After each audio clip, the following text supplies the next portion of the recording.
why are we here? How were we created? Are human beings unique? These are some of the questions that we have been, as human beings, as a species, we have been asking since ages. And the scientific community describes the origin of the universe and life as nothing more than just a random accident. And today I will be giving a brief presentation to prove the existence of an intelligent designer, the uniqueness and miraculous origin of life, and so that we will be able to praise the hand of God in creation and worship Him for His awesome creative power. So the first thing would be the origin of the universe. When we talk about the origin of the universe, the fine-tuning of the universe is probably one of the greatest evidence for the existence of a creator. And these are the words from a former atheist. His name is Lee Strobel.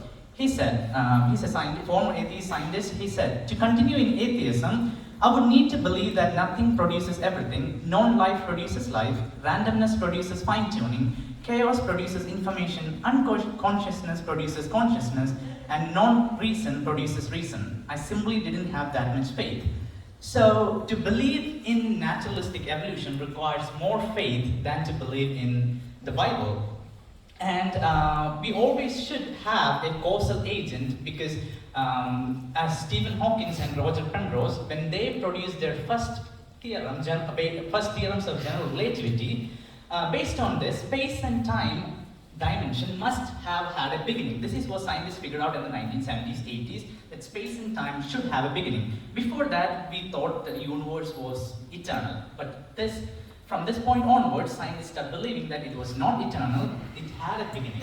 And so the beginning of cosmic time implies that there was an agent outside space and time that should have created space and time.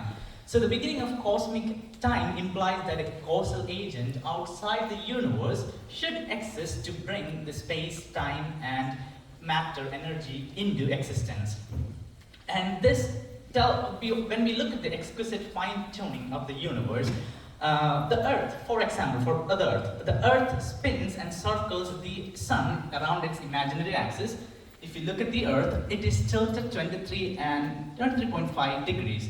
And if it wasn't so, we wouldn't have any seasons. So the tilt of the Earth, 23.5 degrees, is the reason why we have days, nights, seasons, years, and all in such order. And this is the reason why the Earth became livable for human life. So if the Earth was not tilted, advanced life would not be possible. And last year, when I was doing a class in habitable zone for my astronomy degree, I had to do a final project where I had to search for a lot of stars, about 30-50 stars, to find if there was any star that was capable of inhabiting life.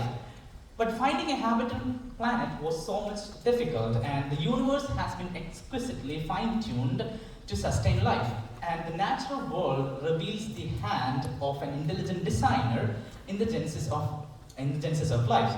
So the only response we can give to such fine-tuning is to say with Job, can you discover the depths of God? Can you discover the limits of the Almighty? They are as high as the heaven. What can you do? Deeper than the Sheol, what can you know?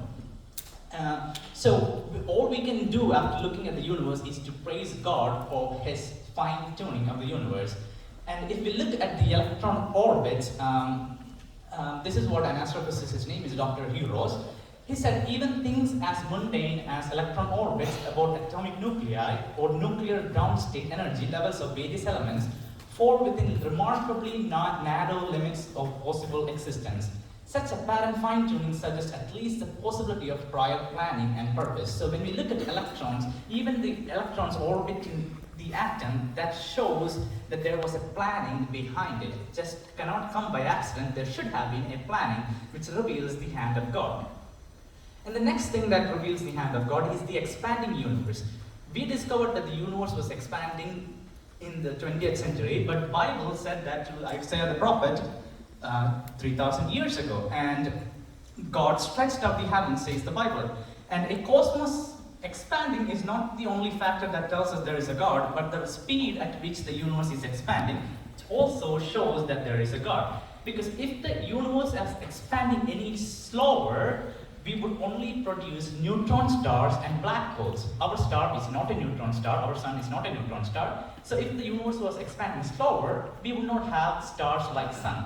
If it was expanding any more faster, we would not have any stars at all, so sun would not be existent. And for life to be possible, the cosmic dark energy density that governs the whole space surface must be fine-tuned at least to the part of 10 raised to 120th power, so which is a big number. And this number, 10 raised to 120, exceeds the number of neutrons and protons in the observable universe by 100 billion, quadrillion times. So you can see how exquisitely the universe is fine-tuned to have life here on Earth. And in the face of such staggering fine-tuning, I think it would be an intellectual suicide to think that life is a product of chance. And moving from our universe, we're coming back to the Milky Way galaxy, that the galaxy that which we live in, the Milky Way itself is finely tuned. And the Milky Way, if we look, it is a spiral galaxy. We live in a spiral galaxy, and in the Milky Way, there are many areas where life cannot be possible. And if we are closer to the center of the Milky Way, there is a black hole, and there will be more radiation, and life would not be possible because radiation is harmful to life. Also, there is a cloud called Oort cloud, which has all the large clouds of comets that orbit the sun. When the moving stars push these comets into impeding collision trajectory with the Earth, some of the world's worst disaster has occurred in the past. So, if we were in the center of the Milky Way galaxy, we would have more disturbances like this. But gladly, we are not in the center of the galaxy. And we should also not be close to the spiral arms. We are in between the spiral arms. The spiral arms of the Milky Way galaxy also emit radiation, and this is the region, these spiral arms are the regions of new star formation. So if we live any close to spiral arms, life would still not be possible. So we are at the right place for life to be possible. And according to astrobiologists, the galactic habitable zone, or the area where life is possible in the Milky Way, probably just starts outside the center, about 1300 light years from the center, 13,000 light years from the center. It ends about halfway into this 33,000 light years from the center. So we are just 27,000 light years right from the center, just inside the outer edge. So we are placed at the right place, even in the Milky Way, for life to be possible. If we are closer to the center, life would not be possible. If we are closer to the spiral arms, life would not be possible. So again, to say that this just happened by chance is kind of an intellectual suicide. So it's a highly improbable thing to say the life occurred by chance. And over 900 characteristics of the Milky Way galaxy, just the galaxy itself, we have not come to the Earth, just the galaxy itself, there are over 900 characteristics that should be present for life to be possible. And these characteristics demonstrate that even if the observable universe contains as many planets as stars, so we have so many stars, if we have as many planets as stars, about 50 billion trillion, the possibility for life to exist without a divine intervention, in mathematical terms, would be 1 in 10 raised to 1,000. So, in simple terms, this would be equal to find a planet that habits life.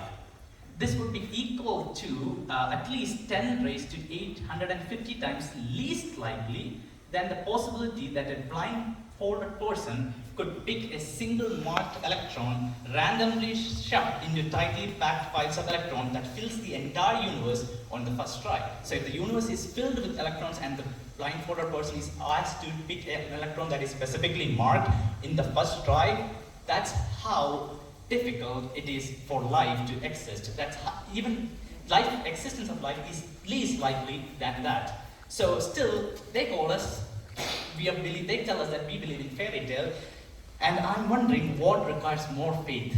Their theories require more faith to believe than the Bible. And coming back to our solar system, we have 4 gas giants. What are our gas giants? In 8th grade, 9th grade? Jupiter, Saturn, Uranus, and Neptune. So even the position of Jupiter is ideal for life.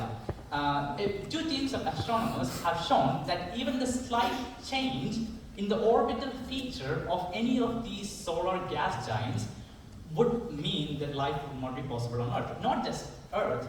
If these Jupiter, Saturn, and Uranus or Neptune has a change in their orbital features, we would not have life.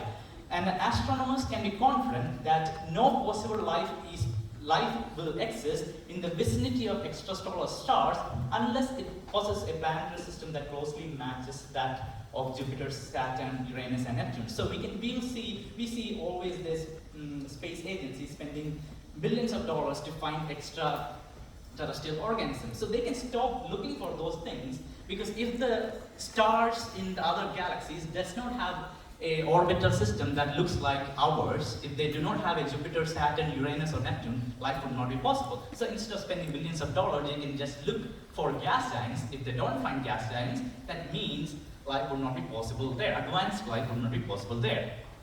So finally, coming to our unique blue dot called the Earth.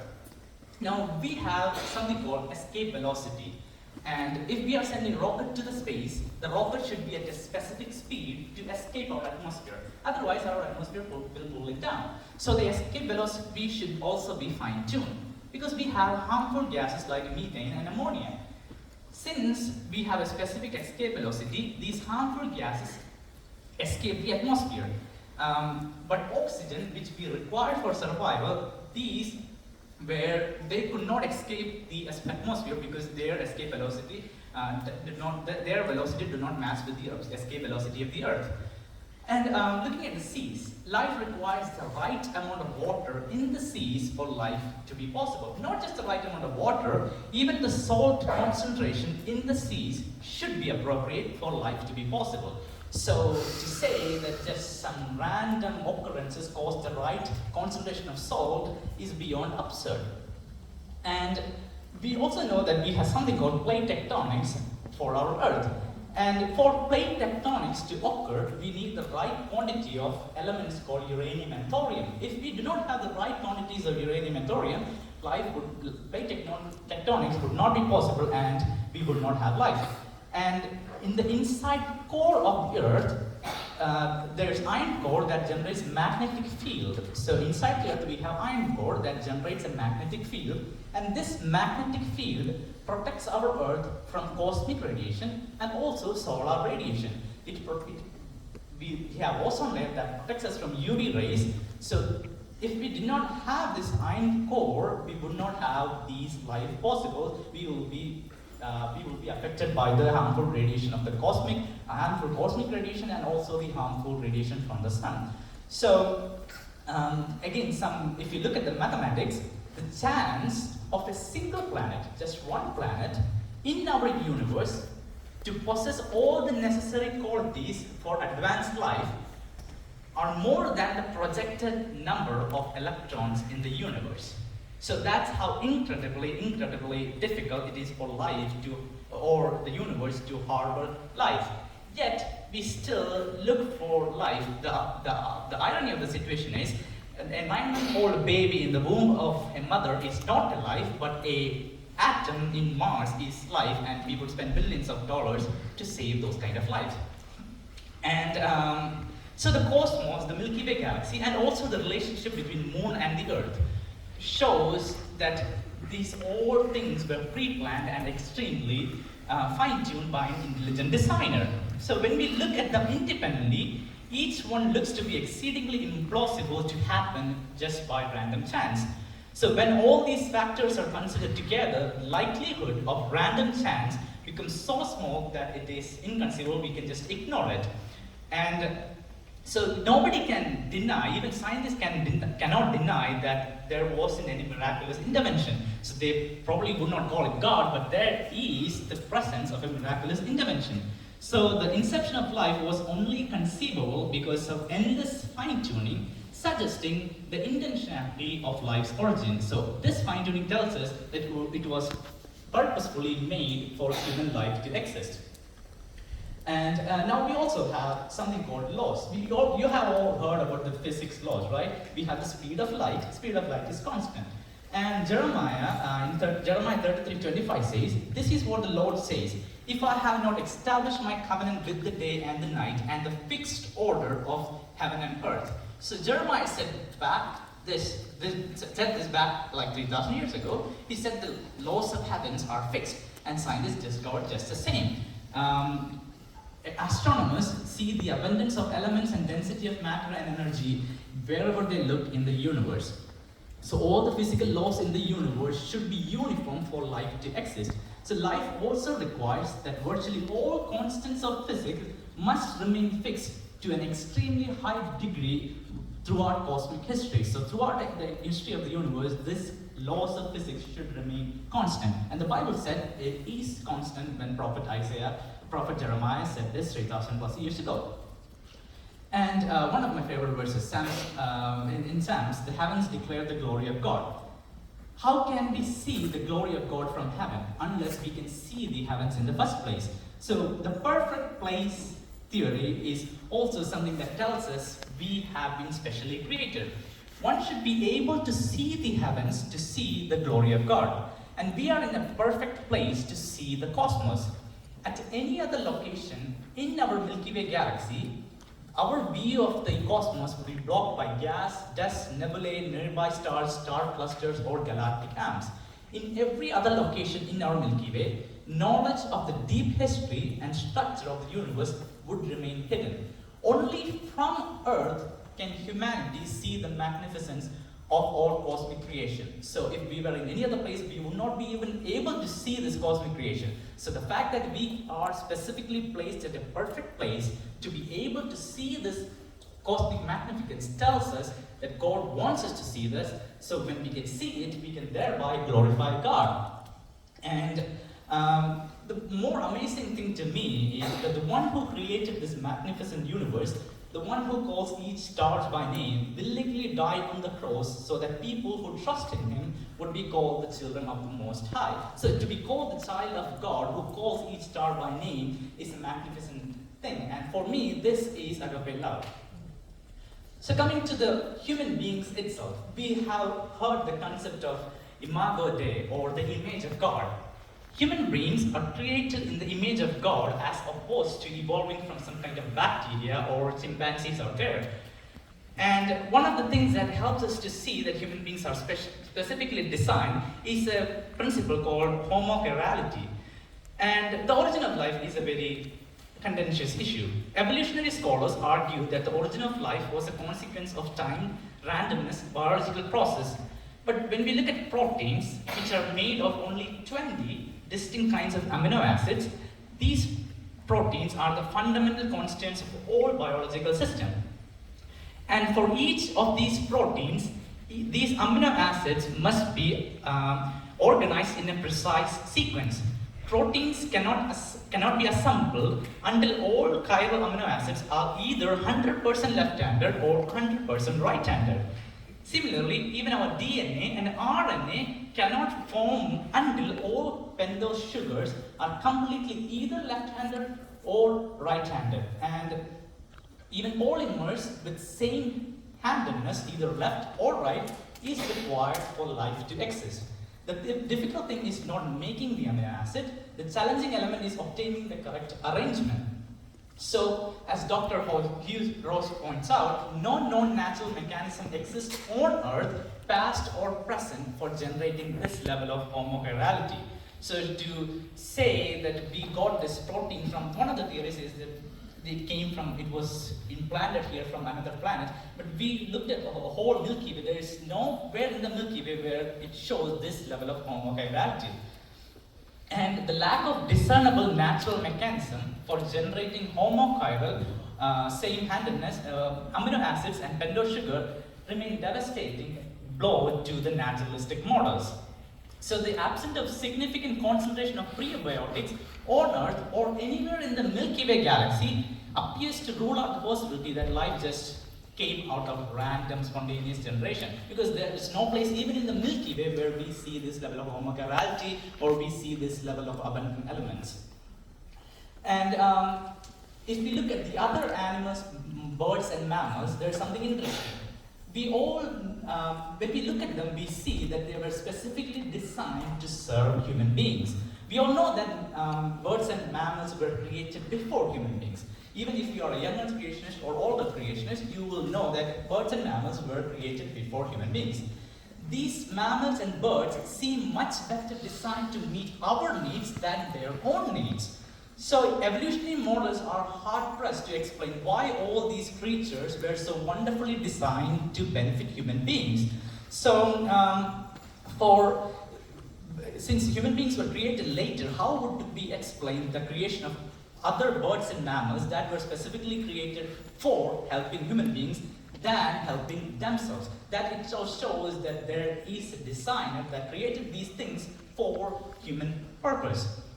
And for a species as technically capable as human beings to arise from a bacterial species in 10 billion years or so, even if you believe in the old earth creation, the probability is 1 in 10 raised to, that is a big number, 24 million. So 10 raised to the 24 millionth power. So that's a very tiny number. So to human beings to be able to just randomly evolve from bacteria, that's how small this probability is.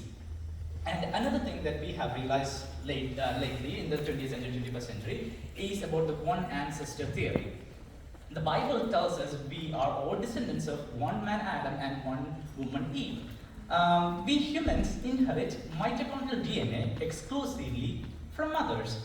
Every male inherits the Y chromosome exclusively from his father. So the mitochondrial DNA evidence shows that humans descended from one woman in a single location. Likewise, the Y chromosomal evidence in male confirms that humanity descended from one man from the same location. So again, proving the theory from the Bible that we are all descendants of one ancestor. And the argument that they often use is we have similarity between chimpanzee DNA and human DNA. So common design is something that they use to show that we all have common ancestor. They claim that the remarkable likeness between human beings and chimpanzee DNA proves that the two species share the same ancestor. It was once claimed that there is a 98% similarity between human and chimpanzee DNA, but this seems to be severely exaggerated. Recent research shows that the aligned segment of chimpanzee DNA onto the human DNA were only average about 84.4% identical to human beings. Again, this was a research conducted by a person called Richard Bucks. He is not a Christian. He is a biologist, atheist biologist, and even his research shows there is less similarity between chimpanzee DNA and human DNA than previously thought. It should be stressed that all living things have the same structure, same DNA, but this does not necessarily imply that it was caused by evolution or atheism. It could be just proof for common design. So if you look at the picture, there is a picture of different types of engines in one of the slides. You can see there are V2, V4, V8, V10, V16, V18, V24. These are the different types of engine that automotives use in cars and other vehicles. And there are different distinct types of engine, each designed for a particular reason. Most automotive engines, on the other hand, have the same basic components, which makes sense because they are typically the most efficient approach to completing the task at hand. So the basic similarity of two species DNA cannot be used to argue that there is some kind of common ancestor between them. Although genetic parallels exist between human beings and chimpanzees, they do not support evolution. Intelligent design may shed light on these things. Designers frequently create diverse items by combining similar pieces, materials, and layouts. So the evidence makes greater sense if the divine creator employed the same proteins to execute identical tasks in a range of creatures. So if the monkey is doing the same task that we are supposed to do, it makes sense for God to use the same kind of DNA to perform the same kind of task. It's efficiency, not evolution. And according to Dr. Hugh Ross, the Bible's wise and loving creator would likely use the same DNA blueprint for optimized design again and again. Naturalistic models for life based on chance or random outcomes would predict a wide range of DNA diversity. So if life came through random chance, we should see a different kind of DNA diversity. But we don't see those kind of DNA diversity, which tells that there was a creator's hand involved in these things. So Darwinian models cannot survive the proof that natural biological process only produce non-repeatable outcomes, while nature's record offer hundreds of examples of repeated design outcomes among Earth life forms. And one of the things that puzzled me is, and probably several others, is how mind can be created from matter. So if everything is matter and the product of chance evolution, how is the mind created? So the origin of thought is something that tells me that there is an intelligent designer. We human beings have emotions and feeling. Naturalistic view tells us that your feelings are just a bunch of chemical reactions. There are many birds and mammals that have the capacity to express emotions. So these type of mammals who can express emotions, we call them soulish animals. They can form various forms of emotional attachments with human beings. Naturalistic view and theistic evolution insist that there are just physical explanations for all these kind of emotions. Yet they cannot describe where these emotions come from. How can hydrogen molecules express emotions like love and kindness? Why do human beings constantly search for a sense of purpose? Did Hitler kill, or just hydrogen molecules kill the Jews? Did you love somebody else, or just hydrogen molecules love somebody else? So their theory does not have a purpose. And if we accept that people are the consequence of random occurrences, and that we are nothing more than hydrogen atoms, we will be unable to explain principles like ethics or morals. Can hydrogen molecules understand what is right and wrong? And how can we know that what we think is excellent is truly good? What is the yardstick by which we measure or we judge the worth, fairness, and truthfulness? Who tells us what is right? The hydrogen molecules do not. I never saw an hydrogen molecule that could talk to me and tell me what is right and wrong. If nature is the only reality, then all theories, thoughts, and feelings are merely the result of physical interaction. No event containing meaning beyond sequential timing or which that is arbitrarily assigned. And this is something that has often puzzled me. They gave this all theories, they debate Christians about all their theories, and my question would always be, so what? If you are right, how does it change my life? It doesn't change my life at all. If you are right, then why are you even speaking? Because your theories does not make sense. Your theories does not have any value to me, because even if you're right or wrong, it's just a bunch of chemical reactions. So if I believe in God, it's also a bunch of chemical reactions. So why are you angry at me for believing in God? Why do you call me a fool for believing in God when it's just my chemical reaction? So they cannot tell us why their theory should be followed. So if we are the product of random chances, the whole universe is meaningless, and your theories are meaningless by virtue.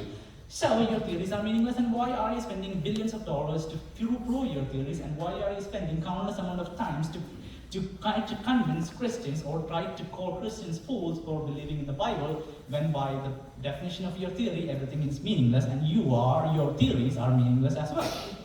And that's why probably the Bible tells in Psalm 53:1, the fool says in their heart there is no God. The final thing is the purposeless versus purposeful creation. God stated on the final day of creation, let us make mankind in our image. God created Adam from the dust and breathed life into him. As a result, humans are unusual among God's creatures that it possesses both a physical body and intangible soul and spirit. And so after listening to the origins of life argument, I frequently think about the ramification of one perspective. How does evolution affect my life if it is true? If we are meaningless being in a meaningless cosmos, why should your atheist arguments matter? However, if there is a God, our act have repercussions. In the famous words of physicist-chemist Blaise Pascal, this is what he said: if I believe in God and life after death, and you do not, if there is no God, we both lose when we die. However, if there is a God, you still lose and I gain everything. And you cannot end a thing without talking about the most important aspect of Christianity. All these theories are fine, but if it is not linked to Christ, everything is useless. What stands out for me as a Christian is God's character is shown in His creation. Yes, God made everything magnificent to demonstrate His glory. Why did He create human beings? Why did the Son of God die to save humanity? According to two Christian authors, Arnold and Baer, God's sovereignty implies that He does not need anything, neither does He need friendship, company, or anything else. He is self-sufficient, He is pre-existent, He does not need our love, He does not need anybody, He is self-sufficient, He is sovereign, He is pre-existent. So the fact that God still came to this earth to die for us, even though He did not need us, only shows us the love of God. And His character as the loving God is the only motive for His creation and His subsequent act of redemption. This is the most important aspect of Christianity. The God who created this amazing universe did not abandon us when we rebelled against Him. The God of the universe left His heavenly abode, came to this earth, did not consider the equality with God as something to be holden on to, but humbled Himself, came into this earth, lived as a lowly servant, and died an extremely humiliating death on the cross because He loved us. Ultimately, what makes humans special?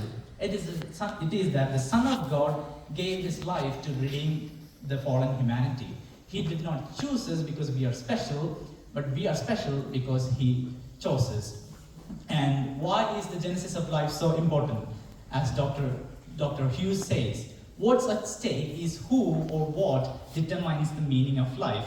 And since, as the psalmist said, I will praise Thee, for I am fearfully and wonderfully made. Marvelous are Thy works, and that my soul knoweth right well. When I see this all fine-tuning, when I see the hand of God, all I can say is, this requires less faith actually than their morals, and all I can say after looking at this creation is how wonderful is the creation of God, and the only proper response is to submit to Him and to be humble and to acknowledge that He alone is the Creator worthy to be praised.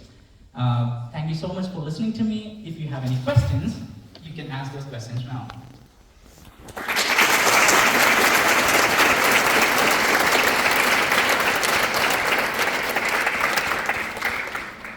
Okay, any questions?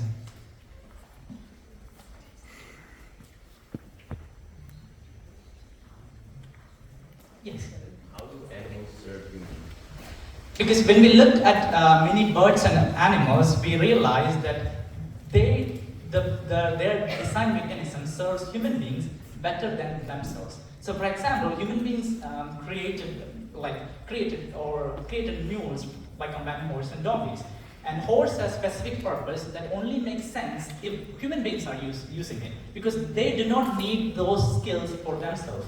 If you look at zebras, they are related to horses, but they have just completely different characteristics than horses, which makes they live together as a group, which makes them perfect for hunting. So these animals and birds have characteristics that they do not need, but we human beings perfectly need them. So this tells us that there was someone who created this for serving human beings.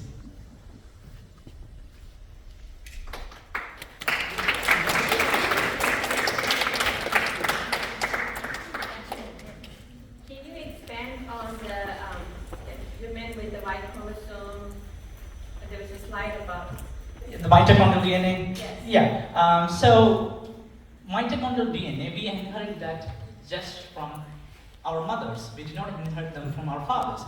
So, males, we also have XY chromosome. So, the Y chromosome is passed on to males from fathers as well. So, that tells us that it's not a product of chance evolution, but there was a single mother and a single father that existed that transformed these mitochondrial DNA, which also tells us we only have one race, the human race. So Genesis destroys all racism out there, because Genesis tells us we are children of one ancestor. So the Bible actually destroys racism, and evolutionary naturalism promotes racism. Charles Darwin himself many times thought that African Americans are as inferior beings compared to the white Americans or the Europeans. So evolution promotes racism. Genesis tells us that we are all children of the same ancestor. So, I'm not good at Genesis, but I'm asking, could it be when probably created with X and Y and, when he created Eve, that's probably how, I don't know, I'm just thinking ahead. Could that be a possible? If that, I didn't get it. you didn't get it? Okay, never mind. She has a question over there. She's been lifting her hand. Go ahead, lift your hand. What are you doing? RNA, I'm not a biologist, so I do not know how to define RNA. Probably Robin here could define RNA better than me, but I think it's, what is the full form of RNA? Yeah. If you have questions related to astronomy, it will be easier. But biology is not much fun, so, but I know that DNA and RNA are also, yes. So what do you say about this isn't specifically for creationists, right?